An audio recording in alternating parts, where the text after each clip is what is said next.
claramente cuáles, cuáles son las claves, los puntos claves en los cuales ustedes pueden enfocarse. Como siempre les comento, no, el tema no es hacerlos expertos en una hora, sino que ustedes se lleven los elementos claves para que puedan ir haciéndose los mejores jugadores. Bien, entonces vamos a ver esos 12 puntos claves que serían punto número uno, obligaciones del importador, por supuesto.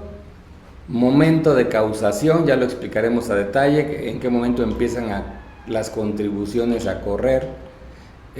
Valor de transacción, que es el más usual, pero vamos a ver su fundamentación. Otros métodos de valoración, un tema muy desconocido, pero muy útil en la valoración aduanera, porque cuando no estamos comprando realmente, debemos utilizar otros métodos de valoración. Y el 99% de las operaciones siempre ocupamos valor de transacción. Vamos a ver también un poquito lo que es el sistema electrónico aduanero, los pedimentos y los documentos anexos, los regímenes aduaneros, de manera breve porque este es un tema de un curso completo, ver cada uno de los 6 regímenes aduaneros, despacho y desaduanamiento, reconocimiento aduanero y reconocimiento previo, cuál es la diferencia entre estos dos, abandono de mercancía, tema muy importante para evitar pérdida de mercancía, otras responsabilidades del importador y por último infracciones y sanciones, ¿no? Aquí estamos expuestos a incurrir si no manejamos bien nuestras reglas de juego. Bueno, sin más preámbulo, empezamos con el punto número 1, obligaciones del importador.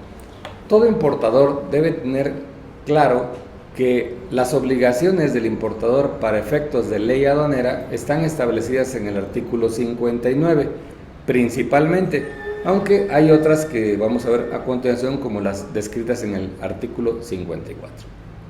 Bueno, ¿cuál sería nuestra primer obligación como importador? Tomen nota: llevar a cabo los sistemas de control de inventarios en forma automatizada. Yo he tenido la oportunidad de ver, ir a varias empresas de muchos años y tienen muy organizado toda su operación.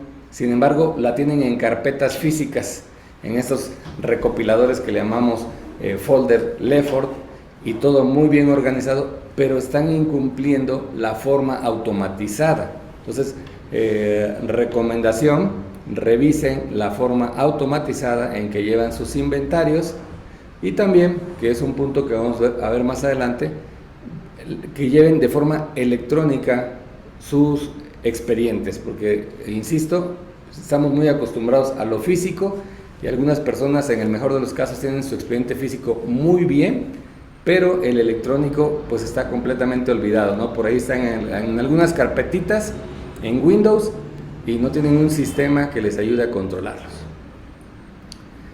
Bien, la segunda parte del artículo 59 nos dice que como obligación debemos obtener la información y documentos y otros medios de prueba para comprobar el país de origen y procedencia de las mercancías. Para efectos de preferencias arancelarias, marcado de país de origen, aplicación de cuotas compensatorias, cupos y otras medidas que al efecto establezca la Ley de Comercio Exterior y los tratados de que sea parte, proporcionando a las autoridades aduaneras cuando estos lo requieran. Está subrayado porque la autoridad nos puede exigir en cualquier momento este comprobante. Entonces, ¿debo tener el comprobante de origen en todos los casos? No, esta fracción segunda nos lo dice claramente. Va a ser cuando querramos solicitar una preferencia arancelaria. Es muy obvio, ¿verdad? Si yo quiero obtener una preferencia arancelaria de Europa, debo comprobar que la mercancía es de Europa. ¿Cómo? Mediante el certificado de origen, y en el caso del tratado de Europa, puede ser también a través de una declaración en factura que cumpla con los requisitos establecidos. No podemos abundar más por razones de tiempo, pero es importante que tomen en cuenta este punto. ¿Para qué otros casos necesitaremos comprobar el origen? Para la aplicación de cuotas compensatorias, o mejor dicho, para evitar que nos apliquen una cuota compensatoria Cuando yo traigo una mercancía que es de un país distinto al de el que sí le aplica una cuota compensatoria. Y aquí hay un punto muy importante. El año pasado acaba de salir una disposición en donde nuevamente nos hacen obligación de comprobar el país de origen mediante un certificado cuando mi mercancía no es originaria del país que tiene cuota compensatoria.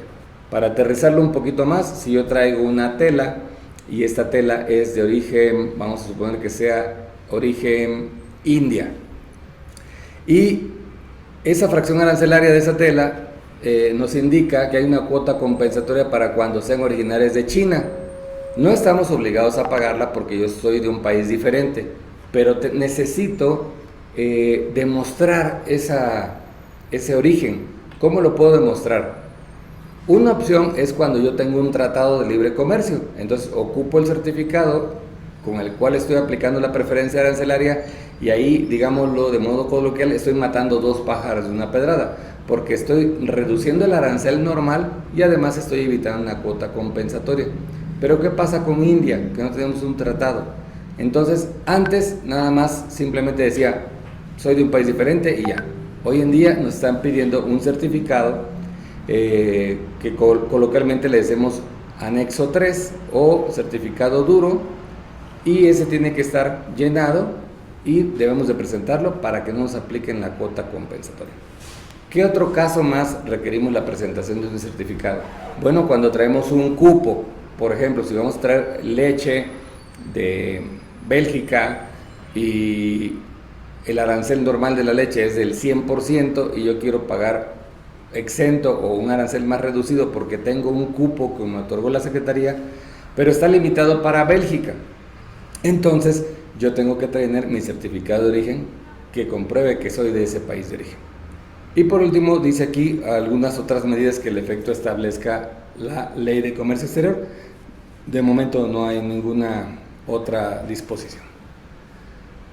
Pasamos a la fracción tercera de las obligaciones del importador. Entregar al agente aduanal o agencia aduanal que promueva el despacho de mercancías y proporcionar a las autoridades aduaneras una manifestación bajo protesta de decir verdad con los elementos que en términos de esta ley permite determinar el valor en aduana. ¿Qué es esto en palabras coloquiales? La famosa manifestación de valor. Hace aproximadamente 2 años di una plática de esto y me dijo un cliente, oye, ¿cuándo cambió? ¿Cuándo la obligación de hacer la manifestación cambió del agente aduanal al importador? Y le dije, no, es al revés. La obligación es del importador y nunca ha cambiado. Siempre ha estado esta obligación. Lo que pasa que por usos y costumbres, el agente aduanal hace la operación, vamos a decirlo, en reversa. Es decir, ustedes nos proporcionan factura, gastos incrementables como fletes, seguros y otros gastos.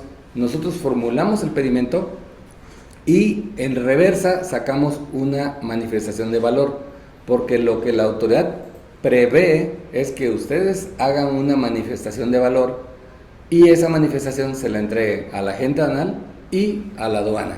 Es decir, esa manifestación de valor debería ser la base del pedimento. Sin embargo, en la práctica pues lo hacemos así. Nada más no olvidar que está pendiente de publicarse una nueva manifestación de valor electrónica, y esa se prevé que sí la haga el importador.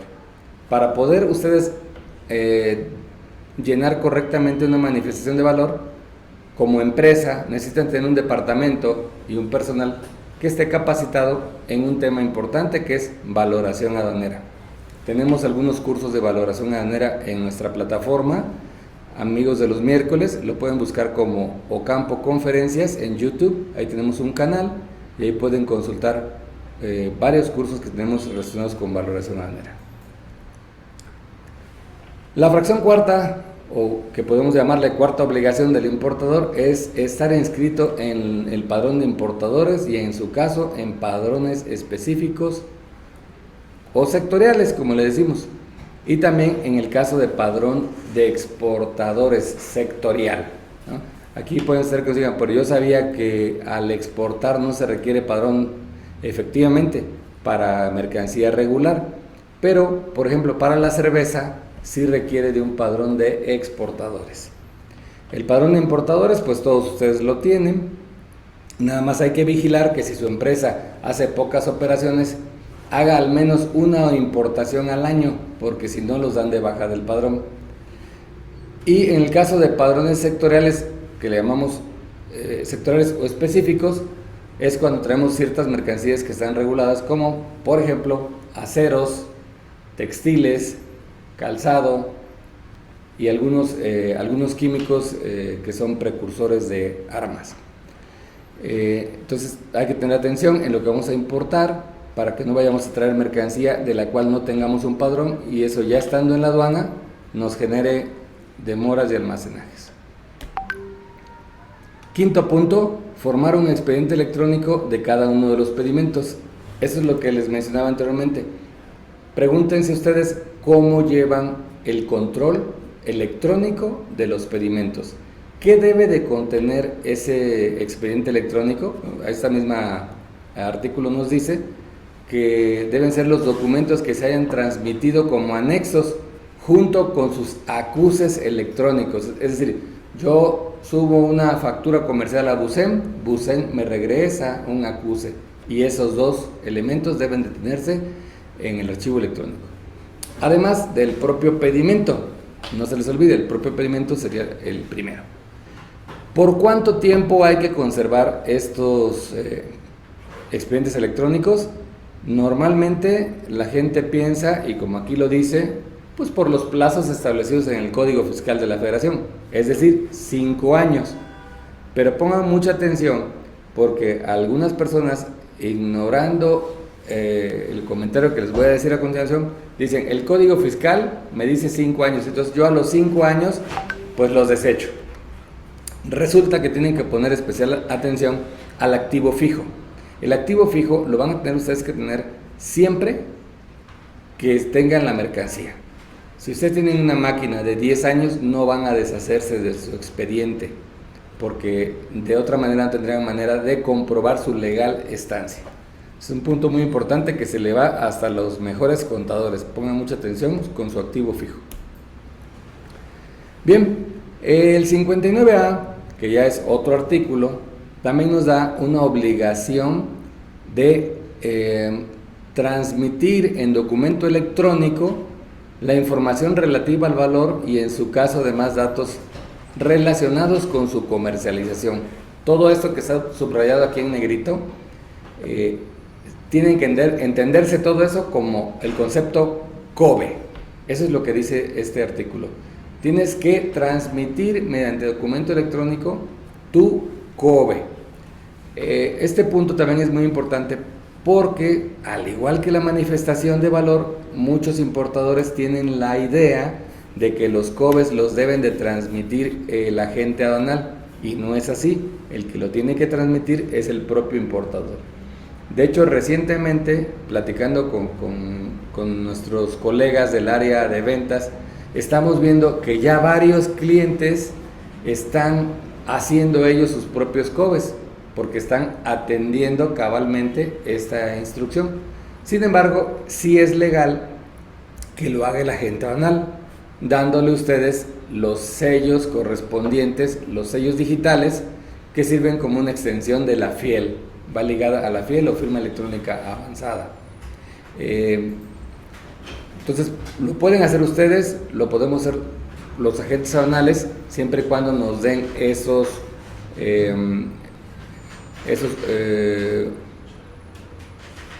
sellos digitales. ¿Ok? Pasamos al siguiente punto. Punto número 2. Momento de causación. Este tema es muy importante. Como pueden ver aquí, tiene varios incisos y fracciones, pero lo que destacamos en color azul son los más importantes. Aquí lo que se ve es que las cuotas compensatorias, las bases gravables, es decir, de donde yo voy a sacar el monto de los impuestos, mis tipos de cambio de monedas, las cuotas compensatorias y demás regulaciones y restricciones no arancelarias, así como los precios estimados y prohibiciones aplicables, serán los que rijan en las siguientes fechas. Entonces tenemos que en importación va a ser la de fondeo cuando ese se realice, y cuando ese no se realice, el de amarre o atraque de la embarcación que transporte las mercancías al puerto que vengan destinados. Es decir, en tráfico marítimo, cuando ustedes van a fijar el tipo de cambio y la base gravable y las regulaciones no arancelarias, va a ser cuando el buque fondee. ¿Qué quiere decir esto? Cuando el buque llega al puerto, tira su ancla y esa ancla toca el fondo, y por eso se llama fondeo. Esa va a ser la fecha que se va a determinar. ¿Y cómo vamos a saber qué fecha es? Bueno, normalmente la Secretaría de Comunicaciones y Transportes, a través de Capitanía de Puerto, regula todas estas entradas y les da parte a la autoridad aduanera para que ellos sepan cada buque cuándo fue su fecha de fondeo. Pero ¿qué pasa si el buque no fondeó, sino que entró directamente a atracar al puerto? Para entenderse más sencillo, atracar es cuando el buque se estaciona en el muelle, eso se le llama atraque, y entonces esa va a ser la fecha que va a regir cuando no existe el fondeo. Para el caso de mercancías que cruzan por tráfico terrestre, va a ser cuando cruce la línea divisoria internacional, es decir, el día del cruce. Y para el caso de aéreo, va a ser cuando toque el primer aeropuerto nacional. ¿Okay? Pasamos al punto número 3, valor de transacción. El valor de transacción, resulta que el artículo 64 nos los explican, aquí en esta lámina lo puse. Básicamente empiezan a intentar decir una definición de la base gravable de acuerdo al valor de transacción, es decir, cuando sí existe una compraventa. Sin embargo, se enredan mucho el que elaboró este artículo, y te da un primer concepto, te dice base gravable es igual al valor en aduana. ¿Pero qué es el valor en aduana? Entonces en el siguiente párrafo dice el valor en aduana es igual al valor de transacción. Ah, ok, el valor de transacción, ya entendí, lo que yo pago por la mercancía, y eso es todo. Y recurren a un último punto en donde dice no, pero además ajusta ese valor conforme al artículo 65, es decir, los incrementables. En conclusión, el artículo 64 por sí mismo no pudo darnos la definición completa de cuál es la base gravable, sino que tengo que leer en conjunto el 64 con el 65. El artículo 65, aquí viene, y le podemos dejar esta presentación. Aquí mismo en la presentación está nuestro correo, comunicacion@ocampo.mx. Pueden solicitar la presentación para que la tengan y chequen ustedes cuáles son los elementos que constituyen los conceptos incrementables. Como todos sabemos, hay unos muy básicos, como son, por ejemplo, el flete marítimo, no el terrestre del puerto mexicano a nuestros sedis, no, sino el de origen a primer puerto de entrada o aeropuerto, el costo de envases y embalajes, el costo de seguros, son los principales que se ocupan: embalajes, seguros, fletes, y por supuesto existen algunos otros que vienen en la fracción segunda de este artículo 6.5. Es importante que lo conozcan para que sepan todo lo que se incrementa. Por ejemplo, en la fracción tercera nos habla de las regalías, que son pocas veces tomadas en cuenta, pero es necesario que sí lo tengan en cuenta porque es un valor indispensable que debe ser parte de la valoración. Bien, el artículo 66 nos dice, por el contrario, los conceptos que no deben incrementarse. Por lo tanto, se consideran no incrementables, y en una reciente publicación o modificación al pedimento se les llama también decrementables. Pero para ser decrementables forzosamente tienen que estar en la factura para que yo los pueda decrementar o descontar de la factura. Si no vienen en la factura esos conceptos, pues no pueden ser decrementables, pero sí siguen siendo no incrementables. ¿Ok? Les dejo también el artículo 66 para que ustedes lo puedan checar.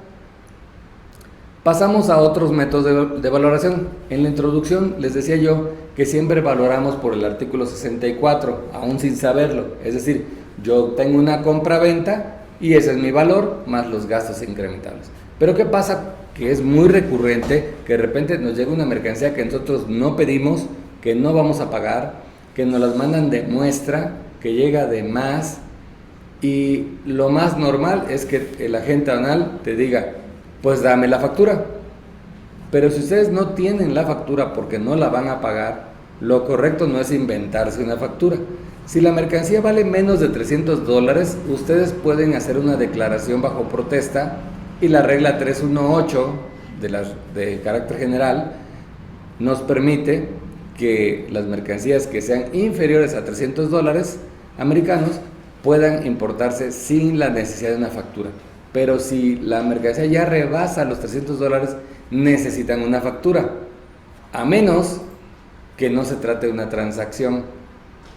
Si no es una transacción de compraventa, entonces lo que tenemos que hacer es esto, utilizar los otros métodos de valoración que a continuación vamos a ver, que sería el primero, el valor de transacción de mercancías idénticas. No tiene mucha explicación, yo traigo unas lámparas, en ese mismo embarque traigo otras, son idénticas, pero las segundas yo no voy a pagar por ellas porque no es una operación de transacción. Debo ocupar mercancías idénticas. Bien, si no son idénticas, son similares, es el siguiente modelo que viene, entonces debo ocupar transacción de mercancías similares. Si no es ninguno de los dos casos, entonces tengo otro método que se llama valor de precio unitario de venta. Es decir, ahí ya nos tenemos que meter a costos. Y tenemos uno más que se llama valor reconstruido de las mercancías.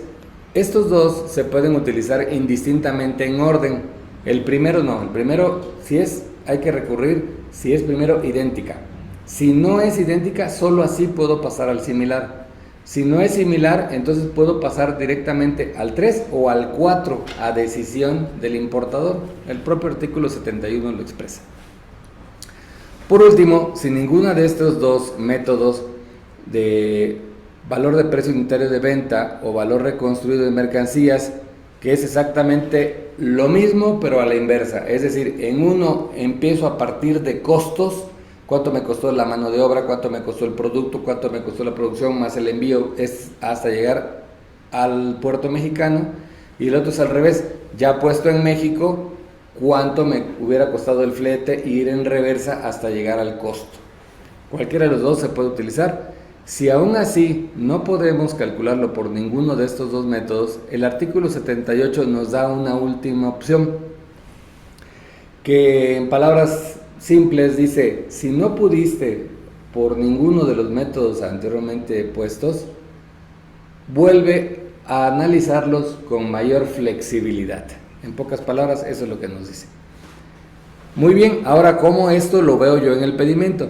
Bueno, hay un campo en el pedimento que nos maneja una clave que está en el apéndice 11 del anexo 22 de las reglas de carácter general. Aquí nada más hay que adecuarlo, dice reglas de carácter general de comercio exterior 2020, debe ser 2022, que son las vigentes, las 23 todavía no ha salido. Y son las claves de los métodos de valoración. Cuando en su pedimento pongan que están valorando por clave 0, sería en exportación. Clave 1, valor de transacción, es la que siempre usan todos ustedes, 99% de los casos. Y de ahí tenemos mercancías idénticas, similares, valor unitario de venta, valor reconstruido y último recurso. Entonces vamos a ir poniendo estas claves, ¿ok? La primera y segunda son las más usuales, exportación e importación, pero tienen que saber que existen también. Pasamos al punto número 5, que se llama Sistema Electrónico Aduanero. Bueno, cuando leamos en la ley aduanera el Sistema Electrónico Aduanero, o SEA, se refiere a un conjunto de programas que forman este sistema. Realmente no es un sistema electrónico único, no es un ERP. Son un montón de sistemas como el SAIS, ICREFI, SIDEFI, SOIA, BUSEM. Son diversos sistemas, pero para la autoridad forman un todo. Entonces, cuando la autoridad dice transmítelo por el sistema electrónico aduanero, se refiere a cada uno de estos sistemas según sea el caso. SOIA si es para verificar si está modulado el pedimento, BUSEM para transmitir COBES e document, SAI para validar pedimentos, etc. Pero este artículo número 6 tiene un punto muy importante y pocas veces analizado, que es el último párrafo que está en color rojo, que dice respecto a la documentación que se debe conservar. Dice que se deberá conservar la documentación relacionada con las obligaciones de comercio exterior en la forma en que haya sido emitida u obtenida. Entonces, como ahorita todo es electrónico, pues a veces dicen, aquí tengo el certificado EUR1 original, pero como todo es electrónico, lo digitalizo, lo guardo en mi expediente y ya no lo voy a tener físicamente. Allí sería un error, porque este artículo 6 nos obliga a mantener en la forma en que fue emitida, y como los EUR1 hasta la fecha siguen siendo físicos, hay que conservarlos en físico. Bien, pasamos al punto número 6, pedimentos y documentos anexos. ¿Cómo saber cuáles son los documentos que debemos anexar al pedimento? Porque a veces un agente aduanal me dice que es uno y el otro me dice que es otro. Bueno, el artículo 36 nos da la obligación de llenar un pedimento. Por eso hacemos pedimento, por efectos del 36. Ese es el fundamento. Y el 36A nos dice qué debemos anexar al pedimento. ¿Cómo lo anexamos ahora? Pues a través de la BUSEM, como un e-document. ¿Cuáles son estos? Bueno, en importación es la relativa al valor y demás datos relacionados con la comercialización, que dijimos en las láminas anteriores. Todo eso entendemos COBE. O sea, fracción primera, transmite el COBE. Inciso A. Inciso B, el conocimiento de embarque, lista de empaque o cualquier otro documento de transporte. Si es tráfico aéreo, será guía aérea. El C, las que comprueben el cumplimiento de las regulaciones y restricciones no arancelarias. ¿Okay? El D, las que determinan la procedencia de origen. Ya dijimos que en caso de cuotas compensatorias, país de origen y otras. Ya explicamos este punto. Aquí está el por qué debemos anexarlo. El inciso E únicamente se va a anexar cuando nuestra mercancía venga por debajo del precio que el SAT determinó que debe costar esa mercancía. Generalmente lo usan para productos textiles.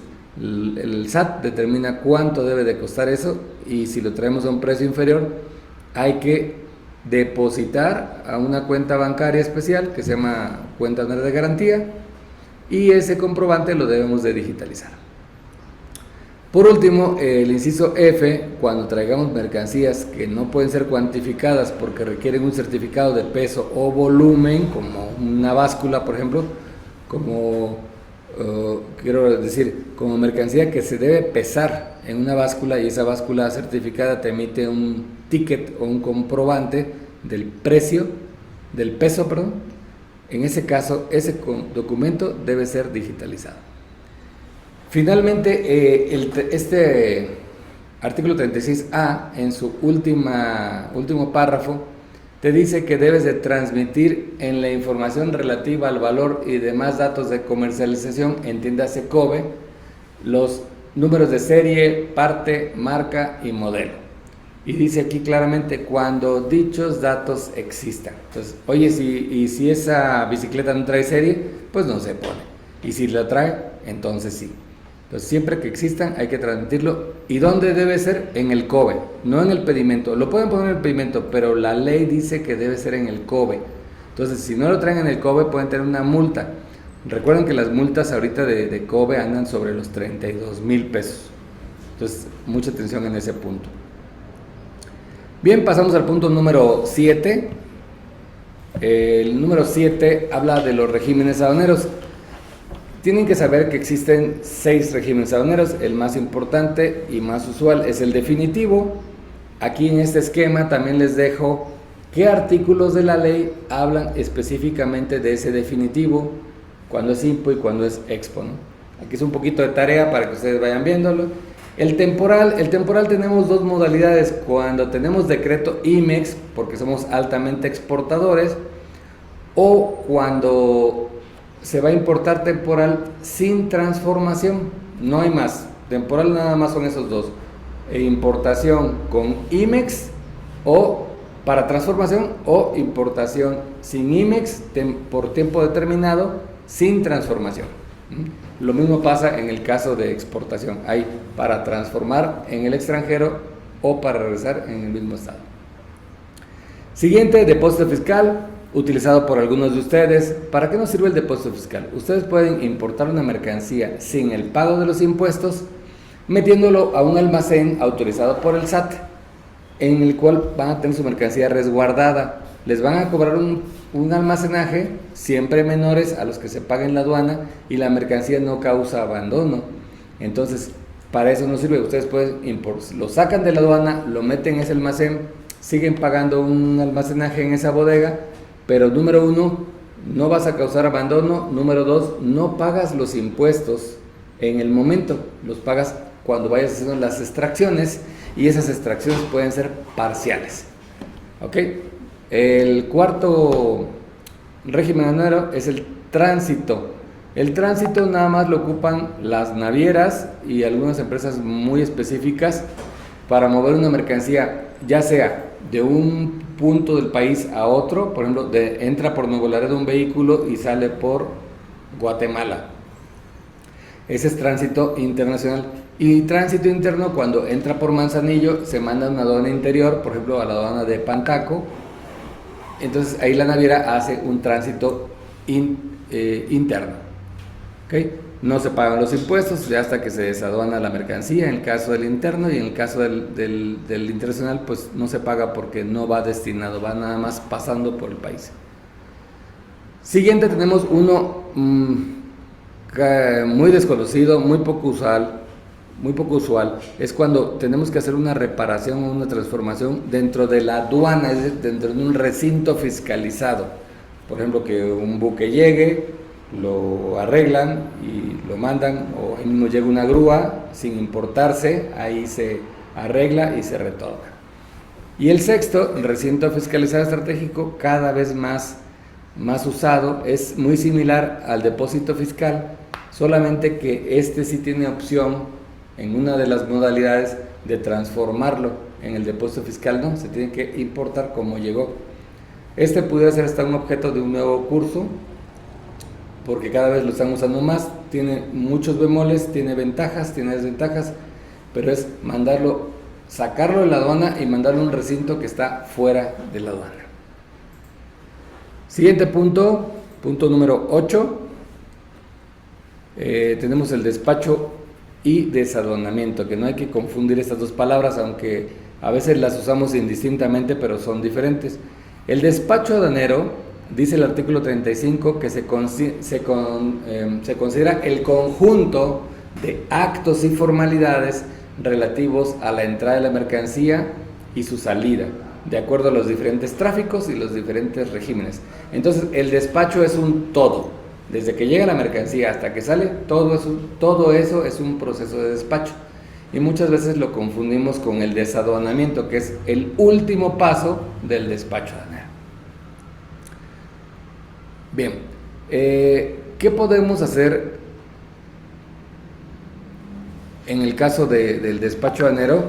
Tenemos el artículo 43 que nos dice que una vez pagadas las contribuciones debemos activar el mecanismo de selección automatizada, muchas veces conocido como selección aleatoria. Ya no se llama aleatorio porque antes era supuestamente aleatorio, pero resulta que todos los calzados, ropas y juguetes caían en rojo.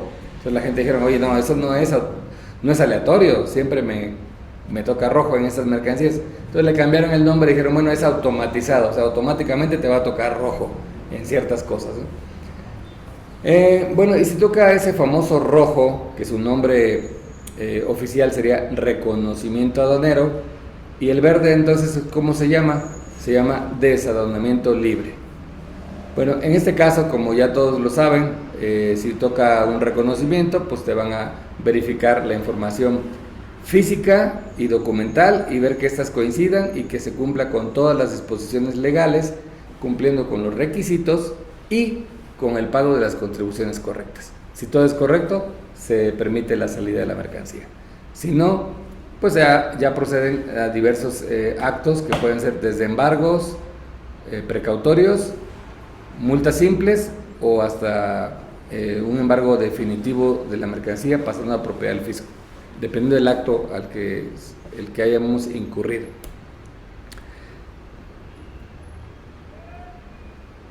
Para proceder a este despacho aduanero, actualmente lo que hacemos es, modulamos, es decir, activamos el mecanismo de elección automatizado. Más simple, nuestro camión va a cruzar por unas garitas, que son como estas casetas,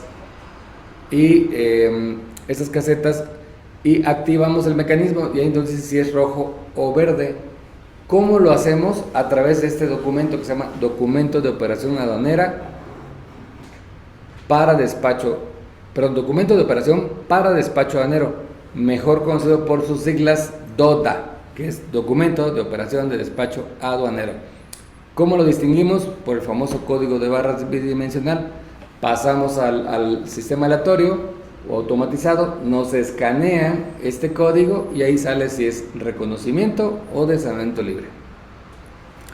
Punto número 9. ¿Qué es el reconocimiento aduanero y qué es el reconocimiento previo? Bueno, esta parte es muy sencilla. El reconocimiento aduanero nos habla de un reconocimiento, es decir, una verificación de la mercancía por parte de la autoridad aduanera, por eso se llama reconocimiento aduanero. Mientras que el reconocimiento previo está fundamentado en el artículo 25 y 42 de la ley aduanera, donde nos dice que la mercancía que está en depósito ante la aduana puede ser motivo de actos de conservación, examen, toma de muestras, siempre que no se altere la naturaleza. Es decir, el reconocimiento previo es una oportunidad que tenemos para verificar que la mercancía sí coincide con nuestra documentación y entonces así poder importarla. Bien, pasamos al punto número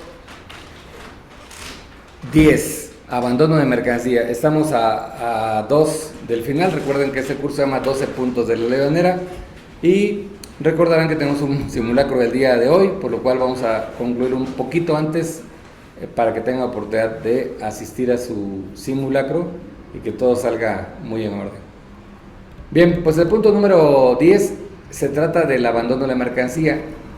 ¿Qué es esto de abandono de mercancía? Es cuando la mercancía está depositada dentro de una aduana y corre con los siguientes plazos.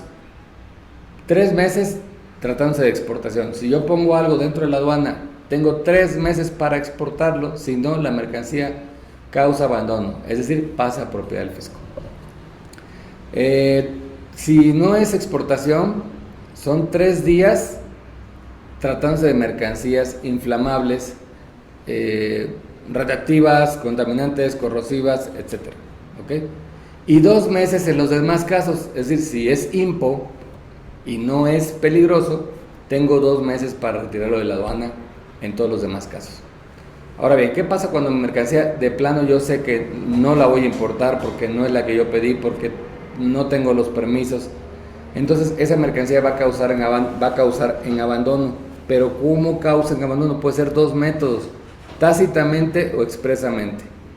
Tácitamente es cuando se venzan los plazos que que anteriormente ya dijimos, se vence, pasa por el fisco. Expresamente, cuando el interesado, el importador, así lo manifiesta por escrito, le dice: aduana, yo voy a renunciar a esta mercancía y la declaro en abandono. Entonces, en ese momento ya pasa a propiedad del fisco. Otras responsabilidades del importador. Punto número 11. Al igual que el 59, que pone ciertas responsabilidades, el 54 trae una responsabilidad muy importante y bastante desconocida por los clientes. El cliente tiene la idea de que el agente aduanal es el único obligado para determinar la clasificación y determinar las regulaciones y restricciones. Y en cierta forma es cierto, pero hay un pequeño bemol dentro de esta obligación. Vamos a darle lectura al 54 para que veamos esto. Dice: el agente aduanal y la agencia aduanal serán responsables de la veracidad y exactitud de los datos e información suministrados de la determinación del régimen aduanero de mercancías y su correcta clasificación arancelaria, así como asegurarse que el importador o exportador cuente con los documentos que acrediten el cumplimiento de las demás obligaciones y regulaciones y restricciones no arancelarias. ¿Okay? En pocas palabras, esto es lo que dice. Entonces aquí podemos decir, pues está claro, el agente aduanal es quien es el obligado a clasificar correctamente y a cumplir. Pero resulta que el segundo párrafo, que es el que no hemos leído normalmente los importadores, y que es una regla del juego, que así empecé esta presentación, conoce las reglas para después hacerte el mejor jugador. El segundo párrafo te dice, el agente aduanal no será responsable en los siguientes casos: por el pago de las diferencias de contribuciones, cuotas compensatorias, multas y recargos que se determine, así como por el incumplimiento de las regulaciones y restricciones no arancelarias, si estos provienen de una inexactitud o falsedad de datos y documentos que el contribuyente le hubiera proporcionado. ¿Qué quiero decir con esto? Que no tengan ustedes muy en cuenta que los documentos que le den a su agente aduanal tienen que ser veraces, reales. Porque si ustedes proporcionan datos falsos, o no tan graves, no son falsos, pero inexactos, entonces los responsables de esas inexactitudes son ustedes importadores. Entonces es un punto muy importante, ténganlo muy presente, la veracidad de la información. Por último, pasamos al punto número 12, infracciones y sanciones, ¿no? ¿Qué es a lo que nos podemos hacer acreedores si no jugamos correctamente estas reglas del juego? Por razones de tiempo y por la complejidad de esto, que por cierto, ese es el siguiente curso, infracciones y sanciones, que está a cargo del licenciado Carlos Patiño, gerente jurídico. Entonces, el siguiente curso, no se lo pierdan, va a estar muy interesante, va a ser esto precisamente, infracciones y sanciones, a través de los diferentes facultades de comprobaciones que tenemos en comercio exterior.